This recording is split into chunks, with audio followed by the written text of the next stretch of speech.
Диане Каюмовой.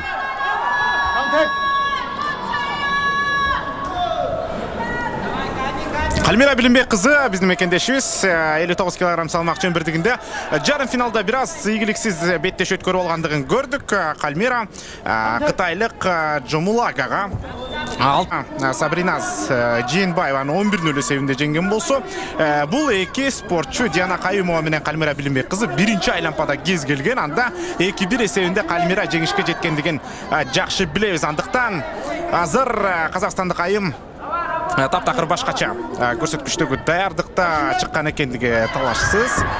Кальмира жакшы алгачкы аракети менен алгачкы упайларды өзүнүн пайдасына иштетип жаткандыгын көрөбүз. Азамат, ушундай туруктуулук керек. Кальмира өткөн жылкы ошол 17 жаштан 23 жашка чейинки балбандар арасындагы Азия чемпионаты Бишкек шаарында өткөндө колунан чоң жаракат алгандыгын билебиз. Бир аз тайсалдап жатат. Андан бери чоң ири чемпионаттарга катыша элек болчу Кальмира.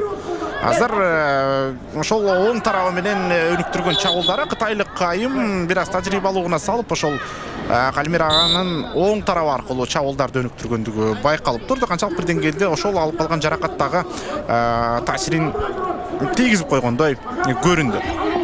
Жана азырынча абал жакшы Кальмирада. Ну, это минимальное преимущество. Тут ни в коем случае нельзя заострять, конечно, внимание на этом.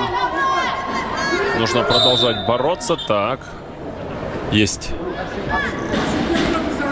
небольшое устное предупреждение. Уже получает подсказки Диана Каюмова. Переходи на О. Жаңы топтомунда гана Яндекс Плюс катталуусу 90 күнгө акысыз. Музыка жана подкасттарды угуу менен ырахаттан. Фильмдерди жана сериалдарды көр. Таксиге арзандатуу ал. Аудио китептерди окуу жана ук. Тезирээк кошул. Яндекс Плюс катталуусун 90 күнгө белекке ал. Переходи на О. Сага керектүүнүн баары алдыңкы оператордун бир эле тарифинде.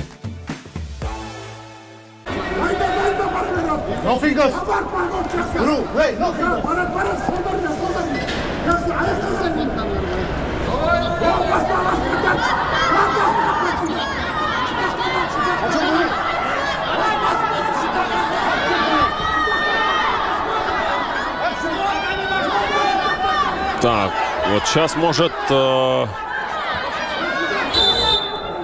Так, что у нас? В стойке продолжится схватка.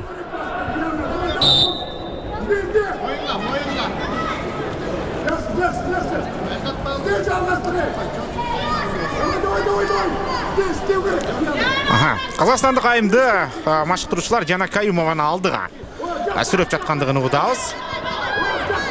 Алдыны карай аракетти тынбастан жасаш керек деген сөздөрүн айтып жатышат. Жана Кальмира азыр дагы бир тарабынан чабуул өнүктүрүп кое жаздат, чабуул берип кое жаздат атандашына. Бирок абалды өз убагында көзөмөлдөп алгандыгын дагы көрдүк. Эми ушул туруктуулукту кармаганга аракетин жасоого тийиш Кальмира. Мүмкүнчүлүк бар сөзсүз түрдө. Тыныгууга чейин дагы 15 секунд убакыт бар экендигин көрүп болдук. Контрчабуул Азамат. Аркасына өттү 5-0. Тыныгууга кетер учурда өтө жакшы аракеттер болду. Дагы упай саналабы. В опасном положении, правда, находилась.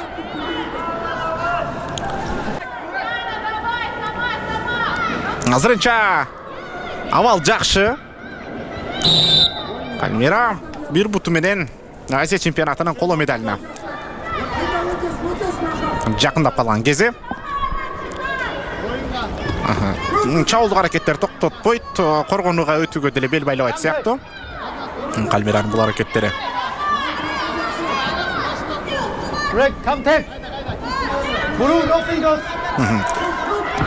Акыры бутуна кирди азыр Диана Каюмова өтө жакшы чабуулду өнүктүрдү. Коргонуш керек Зара Кальмирага. Жана каптал жакка оодаруу аракеттерин жасап жатат. Бутундагы илип алган, эки упайга гана каралды бул чабуулу. Диана Каюмованы андан ары карай өнүктүрүүгө мүмкүнчүлүгү болор бекен. Кальмира толук кандуу коргонууга түшүүдө. Жана калыстын ышкырыгы өтө жакшы коргонду. Бирок 2 упайды алдырып койгондугу. Чарчай түштү, Жемнев кетти. Кальмира тез чабуулга чыккан Диана Каюмованын ылдамдыгын бир аз баамдабай калган сыяктуу. Дагы 2 мүнөт бар, андыктан өзүн таптакыр 1 мүнөткө жада калса 1 секундка дагы бош коюуга болбойт Кальмирага. Жаумалага өтө тажрыйбалуу айым болуп калды жарым финалдагы атаандашы. Кальмиранын келечеги алдыда, чындыгында жакшы көрсөткүчтөрдү тартуулайт деген ойдобуз алдыңкы убакыттарда. Дегенчекте Диана кезектеги чабуулдук аракеттерге барып чыгып жатат. Диана 24 жашта. Ане Кальмира болгону 20 жашта. Дагы бир чабуулдук мүмкүнчүлүгү өтө жакшы. Дагы 4 упайды. Калыс эч ойлонбостон Кальмира Билимбек кызынын пайдасына оодарды.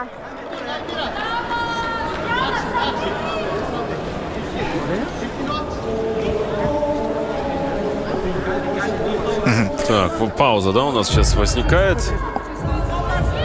Сыра калыстар кеңеш иштерин жүргүзүүдө кандай жыйынтык чыгарып берет? Мүмкүнчүлүктөн пайдаланып Билимбек Капарбеков Кальмирага өз сөзүн айтты. Жана эмне 2 упайга жок, 4 упай берилген жок. Бул жерде 2 гана упай каралган экен. Эсеп сандары 9-2. Үстөмдүк бар эми, туура пайдаланыш керек. Кальмира физикалык жактан бир аз үстөмдүк да жаратып коюп жаткандай Диана Каюмова. Коргондо Азамат. Абалды көзөмөлдөп жатат. Өтүп жаткан убакыт Кальмиранын пайдасына иштейт экендигин Диана Каюмова дагы машыктыруучусу дагы жакшы түшүнүп жатат. Караңыздарчы, казакстандык машыктыруучу болушунча үнү бүткөнчө кыйкырып Дианага көрсөтмөлөрдү берип жаткандыгын көрүүдөбүз. Кальмира сактаныш керек, коргонуш керек. Бир буту менен коргонусун толукканды көзөмөлдөгөн. Бул абалдан да чыкты. Контр чабуул барбы? Контр чабуулга чыгуу мүмкүнчүлүгү бар. Өтө жакшы кармады азыр Кальмира Билимбекова. Аркасына өтүп кетүүгө мүмкүнчүлүк издеп жатат.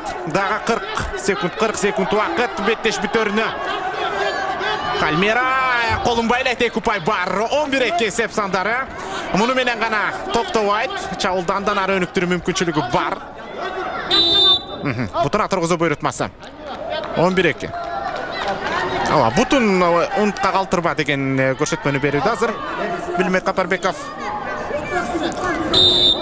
Казакстандык машыктыруучунун иш аракети азырынча толукканды иштеген жери жок. Дагы 25 секунд бар. Кальмира күткөн жок, чабуулга чыкты. Бутуна турукту кирди. 4 упайга коюп берип жиберди азыр. Дагы 2 упайды көргөздү. Авайлаш керек Кальмира эми. Шашылуунун эч кандай кереги жок эле. 12 10 секунд карманыш керек. Аркасына өттү азыр Диана Каюмова. Чабуулга чыгуу мүмкүнчүлүгү болор бекен. 5 деген чекте калыстын ышкырыгы эмне болду? Эреженин чегинде жүрүш өнүктүрбөгөнүн натыйжасында калыс азыр ышкырыкты жаңыртып 2 балбан айымды бутуна тургузуп жаткан учуру. Жана 2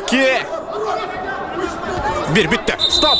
Кальмира Билимбекова өзүнүн салмак чембирдигинде тагыраак айтсак 59 килограммда Азия чемпионатынын коло медалин өзүнүн пайдасына алып жаткан учуру. Кальмира Билимбекова чоң кайтып келүү болду. Чындыгында алып калган жаракатынан кийин чоңдор арасында, буга чейин кадеттер, өспүрүмдөр арасындагы чоң ири чемпионаттарга катышып жүргөн болсо, азыр негизги Азия чемпионатында коло медалды тагынып